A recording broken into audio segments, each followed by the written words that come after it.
अस्सलाम वालेकुम। आज हमारा कैफ फॉर रिफ्रेशर का फिफ्थ लेक्चर है जी। इंशाल्लाह आज हमारा जो कॉन्ट्रैक्ट एक्ट है वो एंड हो जाएगा। तो चैप्टर 9 एंड 10 को आज इंशाल्लाह डिस्कस करते हैं। अभी तक हमने जो कॉन्ट्रैक्ट एक्ट पढ़ा है उसमें हमें सारा आइडिया हो गया कि जी offer, acceptance, promise, agreement, contract ये क्या होते हैं, वैलिड कॉन्ट्रैक्ट क्या होता है, वॉइड कॉन्ट्रैक्ट क्या होता है, वॉइड एग्रीमेंट्स कौन से होते हैं, फ्री कंसेंट किसे कहते हैं, कंसेंट इवन किसको कहते हैं। ठीक है जी, ये सारी चीज़ें हमने डिस्कस की हैं। परफॉर्म किसने करना होता है, परफॉर्म करने के लिए आप अटेम्प्ट भी करते हैं, अगर अगला बंदा उसको एक्सेप्ट नहीं करता फिर किसकी गलती है। तो ये हमने सारी चीज़ें डिस्कस की हैं। क्वाज़ाई कॉन्ट्रैक्ट के बारे में भी डिस्कस किया है। अब इन तमाम चीज़ों के ऊपर फाइनल जो चीज़ है वो ये है कि अगर क्वाज़ाई कॉन्ट्रैक्ट या इवन जो एक्चुअल जेन्युइन कॉन्ट्रैक्ट है अगर वो परफॉर्म ना हो तो हमने हमेशा ही पढ़ा कि एग्रीव्ड पार्टी के पास इसको वॉइड करने का ऑप्शन है। Aggrieved party can claim compensation, aggrieved party can sue. ये हमने सारी चीज़ें डिस्कस की हैं। अब मसला ये है कि अगर सू करेंगे या क्लेम करेंगे कंपनसेशन किसी भी तरह की तो क्या आगे से मिलेगा, कुछ मिलेगा भी या नहीं मिलेगा। देखें, हमने ये पढ़ा हुआ है कि ये सिविल लॉज होते हैं। सिविल लॉ का जो मकसद होता है वो आपको जैसे नाम से ये सिविलियन बनाना होता है, मतलब थोड़ा सिविल आपको रखना होता है, तहजीब सिखानी होती है आपको। उसमें आपका मकसद कोई सज़ा देना इस तरह की नहीं है कि जी आपने कोई जुर्म किया है। सिविल लॉज जो होते हैं वो बेसिकली आपके पार्टीज़ के आपस में मामला हैं। उसमें फिर कोशिश ये की जाती है कानून की तरफ से कि जी किसी भी पार्टी को नुकसान ना हो, एक विन विन सिचुएशन क्रिएट करने की ट्राई की जाए। तो इसमें कोई जेल, कोई फांसी, कुछ इस तरह का कुछ भी नहीं होता। वो क्रिमिनल लॉज में होते हैं, क्राइम्स में होते हैं जो पीपीसी के अंदर लिखे हुई चीज़ें हैं। और इसके अलावा भी कुछ कवानीन है जो हम हमारे चैप्टर सब्जेक्ट में भी हैं, कुछ एएमएल वगैरह, एंटी मनी लॉन्ड्रिंग।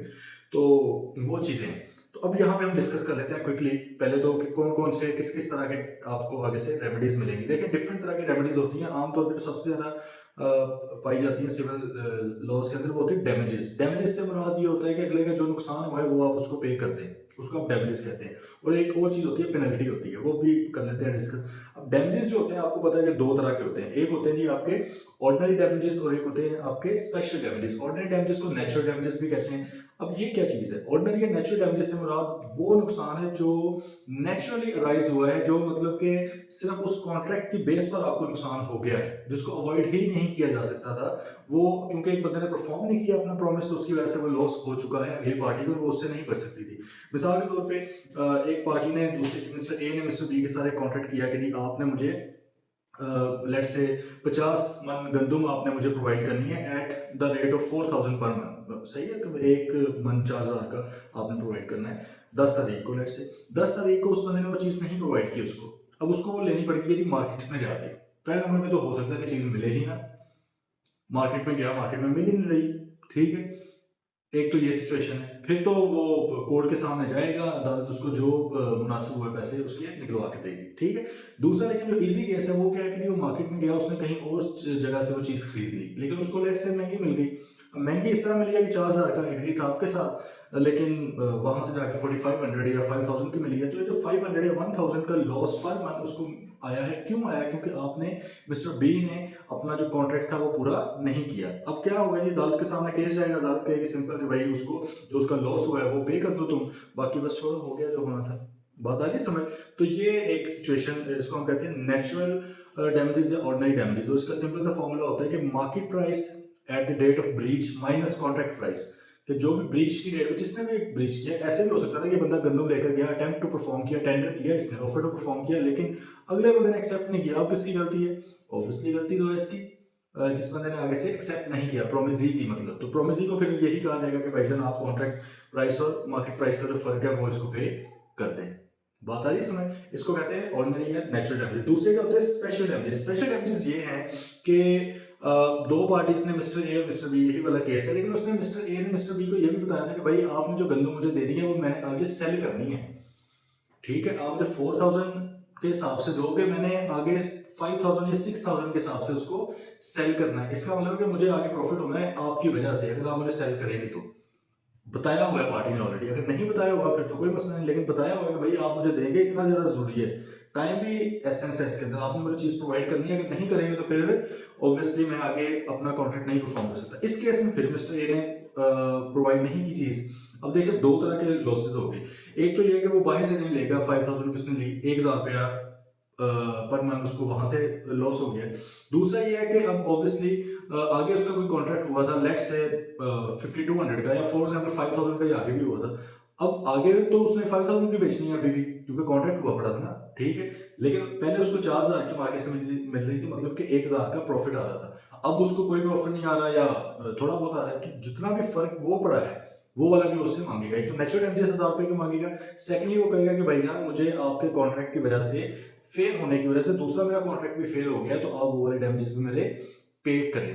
बात आ रही है समझ आपको? तो इसको हम क्या कहते हैं, स्पेशल डैमेजेस कहते हैं। लेकिन बात वही है कि आपने क्योंकि सिविल लॉ है, कोशिश होती है कानून की कि विन विन सिचुएशन क्रिएट करने की ट्राई की जाए, ठीक है। किसी के ऊपर ज्यादती नहीं करता कानून इसमें, सिविल लॉज के अंदर।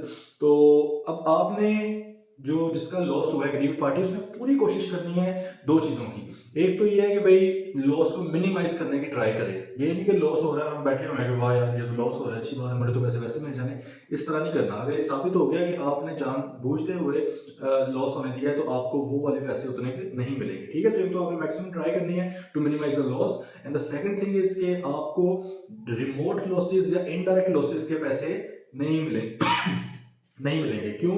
अगेन बात वही है कि भाई कोशिश है विन विन सिचुएशन क्रिएट करने की, पनिश करने की, यहाँ पे वो मकसद ही नहीं है, ठीक है। तो अगर आप ये कहेंगे कि यार क्योंकि आपने मुझे गंदम नहीं दी, मैं आगे नहीं बेच सका, इसकी वजह से मुझे लॉस हो गया, ये भी आपको तब अगले वाली कंपनसेशन मिलेगी अगर you have already told him, मतलब स्पेशल डैमेजेस। लेकिन आप कहेंगे यार क्योंकि आपने मुझे वो नहीं प्रोवाइड किया, आगे नहीं मैं दे सका, एक वो लॉस हुआ, उसकी बेस पर मुझे एक और कॉन्ट्रैक्ट मिलना था, मेरा वो भी गया, उसकी बेस पर मुझे एक और मिलना था, मतलब आप इस तरह लाइन कर दो कि मैंने इतना अच्छा परफॉर्म करा था, मुझे रिकरिंग कस्टमर वो मेरा हो जाता है और मेरे से बार बार चीज़ें खरीदता। तो that is called a remote loss, कि वो भाई फ्यूचर की बात है, पता नहीं होना भी था या नहीं होना था। हाँ, एक कॉन्ट्रैक्ट की हद तक जो आपने, या दो तीन भी हो सकते हैं, लेकिन वो बिल्कुल ये हो कि इसी में से निकल के वो चीज़ जानी थी। आप ये कह सकते हैं कि 50 आपसे लिए, 10 से 1 को बेचनी है, 20 से 1 को, 20 से 1 को, ठीक है, ये बात सही है। लेकिन आप कहेंगे कि इससे आगे और आगे और आगे, तो वो दैट्स कॉल्ड रिमोट या इनडायरेक्ट लॉस, वो आपको डैमेजेस उसके नहीं मिलेंगे। बात क्लियर है जी? तो कुछ जनरल प्रोविजंस ये है कि क्वाज़ाई कॉन्ट्रैक्ट के ऊपर भी सारा कुछ इसी तरह अप्लाई होगा। क्वाज़ाई कॉन्ट्रैक्ट भी हमने पढ़ा हुआ है कि ऑल्दो वो प्रॉपरली ऑफर एक्सेप्टेंस वगैरह करके वो नहीं बने थे, लेकिन स्टिल दे आर कॉन्ट्रैक्ट्स, वो वैलिड कॉन्ट्रैक्ट्स हैं। उनके ऊपर भी ये तमाम कवानीन इसी तरह ही अप्लाई होंगे। अगर क्वाज़ाई कॉन्ट्रैक्ट के केस में वो 5 केसेस हैं, आपको पता है, उसमें let's say loss of find of loss goods का अगर हम पढ़ें, उसमें क्या होता है कि अगर आप किसी को गुमशुदा चीज़ मिल गई है, तो अब ऑटोमेटिकली, पता भी नहीं है किसी को, लेकिन ऑटोमेटिकली क्या हुआ, ओनर और वो फाइंडर ऑफ लॉस गुड्स का आपस में रिलेशन बन गया, कॉन्ट्रैक्ट बन चुका है। तो अब अगर वो बंदा कहीं पे चीज़ बेच देता है, बेचने के दो सिचुएशन है ना, ये मैं आपको थोड़ा सा लिंक दोबारा करके बता रहा हूँ। दो सिचुएशंस क्या थी, एक ये होती है कि अगर आपने बंदा ढूंढने में प्रोडक्ट की वैल्यू का 75% खर्च कर दिया, तो अब कानून कहते हैं इसको बेच दो, अब पीछे क्या रह गया। और सेकंड ये कि अगर वो पेरिशेबल नेचर की हो, तो फिर भी आप बेच सकते हैं। लेकिन अगर ये दोनों सिचुएशन नहीं थी और आपने बेच के पैसे खा लिए हैं, और कभी वो पहुंच गया ओनर आपके पास कभी भी, तो वो आपसे क्या करेगा, कंपनसेशन उसकी लेगा, क्योंकि वो कहेगा भाई मेरा आपका कॉन्ट्रैक्ट हो गया था, आपने इसको संभाल के रखना, तो आप मेरा वो या तो मुझे चीज़ वापस करें या उसका लॉस बियर करें। बात आ रही समझ? तो क्वाज़ाई के ऊपर भी इसी तरह ही अप्लाई होंगे। देन क्या है जी, एग्रीड पार्टी की ड्यूटी है कि वो मिनिमाइज करने की कोशिश करे लॉस को, इसी तरह करे जैसे उसकी अपनी चीज़ है, उसको अपनी जेब से उसके पैसे जाने हैं, इस तरह उसको देखे, ठीक है। देन क्या है कि a person rightly ending the contract has right to compensation for damages sustained due to non fulfilment of contract. अगर एक बंदा राइटली एंड कर रहा है, राइटली एंड से मुराद क्या है, हमें पता है कि अगर पार्शियल, एक एग्जांपल देना, मैं सिर्फ 100 एग्जांपल इसकी हो सकती है। अगर एक पार्शियल पेमेंट, पार्शियल परफॉर्मेंस हो, प्रोमिसर क्या है, कहा गया था कि 100 चेयर्स लेकर आनी है, वो 80 लेकर चला गया, क्या अगले बंदे के पास राइट है उसको खत्म करने का? प्रोमिसर के पास ऑब्वियसली है, प्रोमिसर कहेगा भैया मुझे 100 चाहिए, नहीं तो फिर कैंसिल है सारे के साथ। अब उसने राइटली रिसेंड किया है, राइटली एंड किया है कॉन्ट्रैक्ट को, तो इस केस में भी वो क्या कर सकता है, कंपनसेशन मांग सकता है ऑब्वियसली, कि भैया आपने क्यों नहीं परफॉर्म किया। तो अगर एक बंदा वाकई ही सही तौर पर कॉन्ट्रैक्ट को एंड कर रहा है, उसके पास भी राइट होता है कि वो कंपनसेशन, अगर उसको कोई भी लॉस हुआ है, लॉस ये दो ही है, ठीक है, या नेचुरल या स्पेशल डैमेजेस वो ले सकता है। अब एक थर्ड चीज होती है आपकी पेनल्टी। पेनल्टी क्या होती है? पेनल्टी देखें, ये है कि जब भी कभी नॉन परफॉर्मेंस की वजह से, नॉन कंप्लायंस की वजह से कोई ऐसी अमाउंट रखी जाती है कंपनसेशन की जो कि डिसप्रपोर्शनेट होती है। डिसप्रपोर्शनेट से मुराद लगता नहीं है यार इतना नुकसान हुआ होगा, ये तो पता नहीं इतने ज़्यादा पैसे मांग लिए। मिसाल के तौर पे एक कॉन्ट्रैक्ट हुआ है ₹1,00,000 की चीज़ का, कि आपने चीज़ डिलीवर करनी, लेकिन ऊपर पेनल्टी लगा दी है कि अगर आपने ना पहुंचाई तो आपको ₹5,00,000 लॉस होगा। अब देखें लॉजिकली तो नहीं बात समझ आती, लेकिन सिर्फ उस चीज को करने के लिए, उसके ऊपर जोर देने के लिए पेनल्टी ज्यादा रखनी है कि भाई आप हर सुबह परफॉर्म करें। बात आ रही है समझ? तो पेनल्टी क्या होती है? मैक्सिमम अमाउंट एक आप लगाते हो ताकि अगले बंदे को बिल्कुल आप कहें कि यार ये हर सुबह परफॉर्म होना चाहिए, इसको पेनल्टीज कहते हैं। अच्छा, पेनल्टी ना होती है मैक्सिमम अमाउंट, ठीक है, अप टू है, मतलब अप टू यहाँ तक 5 लाख तक आपको पेनल्टी लग सकती है। अब पेनल्टी डिसाइड करनी होती है कोर्ट में, आप लोग आपस में पहले कर लोगे डिसाइड, लेकिन जब फिर वो नॉन परफॉर्मेंस होगी वो पैसे मांगेगा कि हाँ भाई पेनल्टी पे कर दो। अगर तो वो पे कर दे तो चलो अच्छी बात है, लेकिन अगर वो कहता है मैंने तो नहीं पे करना, मामला चला गया कोर्ट के अंदर। कोर्ट के पास अब ऑप्शन क्या होता है कि अप टू दैट 5 लाख तक था। अब कोर्ट को मुनासिब लगता है, हो सकता है कि 10,000 रुपया दे दो यार पेनल्टी के तौर पे, बस बहुत है, 50,000 दे दो, हो सकता है कोर्ट के पूरा 5 लाख भी दे दो, ठीक है, लेकिन 5 लाख से ऊपर नहीं कोर्ट कह सकती, क्योंकि डिसाइड ये हुआ था कि 5 लाख तक आपको पेनल्टी पे करनी पड़ेगी। क्लियर है? बात आगे समझ? ये पेनल्टी भी क्या होती है? एक कंपनसेशन का एक तरीकाकार है, और ये थोड़ी ज्यादा आप कह लेंगे होती है।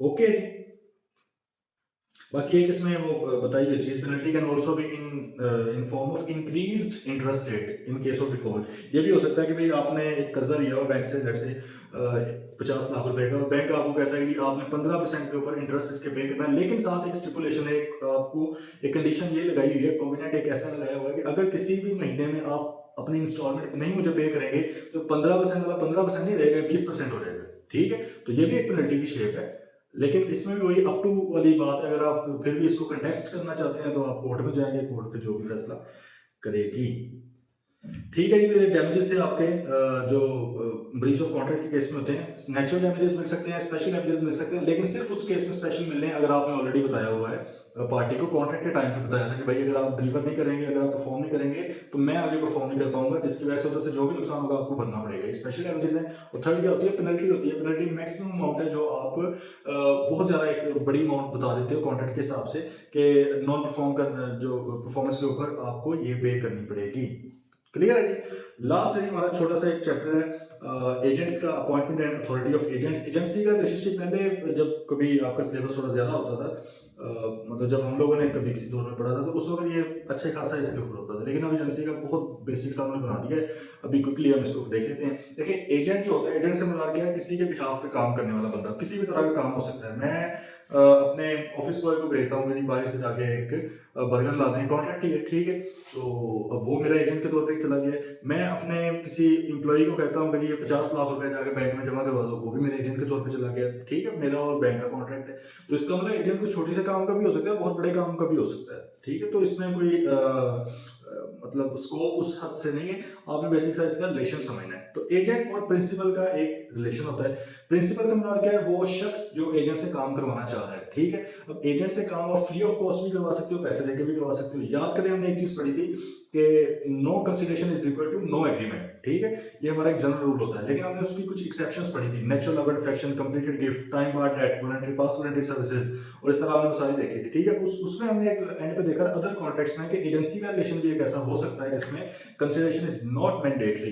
तो मैं अपने किसी स्टूडेंट को कहता हूँ यार ये फलां काम कर दे, मेरे एजेंट के तौर पे अगर वो जाके कर रहा है तो वो कर देखें, वो पैसे तो नहीं मांगेगा। हमें कई हमारे यार दोस्त होते हैं, वो काम बोल देते हैं, हम उनके बिहाफ पे कर देते हैं, ठीक है। तो इसका मतलब कि एजेंसी के रिलेशनशिप में आपकी कंसिडरेशन लाजमी नहीं है। बात ये आ गई आपको समझ? तो प्रिंसिपल और एजेंट का एक रिलेशन है आपस में, पैसों का भी हो सकता है, पैसों के केस भी कंसिडरेशन के साथ भी, कंसिडरेशन के बगैर भी हो सकता है। एजेंट ने सिंपली क्या करना होता है? प्रिंसिपल को बताना होता है। आमतौर पे एक लाइन बोली जाती है कि एजेंट के कान और प्रिंसिपल के कान एक जैसे होते हैं, ठीक है। मतलब है कि अगर आपने एजेंट को कोई बात बताई है तो इट इज अज्यूम्ड के प्रिंसिपल को भी ये बात पता है, और मतलब प्रिंसिपल की हर बात एजेंट तक पता होना ये जरूरी नहीं है, लेकिन एजेंट की हर बात प्रिंसिपल को पता होती है बाय डिफॉल्ट, एक इम्प्लाइड ये चीज है, ठीक है। लेकिन अब हो सकता है ना कि एजेंट बताए नहीं जाकर प्रिंसिपल को, अब ये उनका आपस का रिलेशनशिप है, ये ऑब्वियसली उनका भी कॉन्ट्रैक्ट है, वो खराब होगा, एजेंट के ऊपर वो केस वगैरह भी कर सकता है कि भैया आपने चीज नहीं मुझे बताई। लेकिन एजेंट जो होता है वो उसने हर चीज आमतौर पर बतानी होती है अथॉरिटी के अंदर रहते हुए, ठीक है। अब एजेंट कौन अपॉइंट हो सकता है? एजेंट भाई कोई भी शख्स जो कॉम्पिटेंट टू कॉन्ट्रैक्ट है वो एजेंट के तौर पे अपॉइंट हो सकता है, लेकिन इसके अलावा भी, ठीक है, एक तो ये है कि कोई भी बंदा जो कॉम्पिटेंट टू कॉन्ट्रैक्ट है वो एजेंट भी अपॉइंट हो सकता है, लेकिन अपॉइंट करेगा कौन? सिर्फ वो बंदा जो कॉम्पिटेंट टू कॉन्ट्रैक्ट है वो एजेंट को जो है अपॉइंट करेगा। इसका मतलब प्रिंसिपल का कॉम्पिटेंट टू कॉन्ट्रैक्ट होना लाजमी है, एजेंट का भी लाजमी है, लेकिन एजेंट के लिए एक्सेप्शन भी आ गई है यहाँ पे।